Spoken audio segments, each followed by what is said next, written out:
In today's video, I'll teach you how to change screen mode on Android. First of all, launch open settings on your device. You can see over here settings has been opened.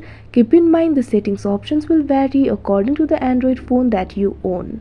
Normally what you have to do is tap on this option display that you can see on the screen. Now after that you'll be able to find various options over here. What you have to do is find the option that says color mode, screen mode, etc. For me the option is color temperature and color modes. So what you have to do is tap on it. Now after you do that you'll be able to change the color temperature and color modes over here. So in order to change the screen mode, what you have to do is tap on any of the option provided. Normally you'll be able to see three options: standard, warm, cool.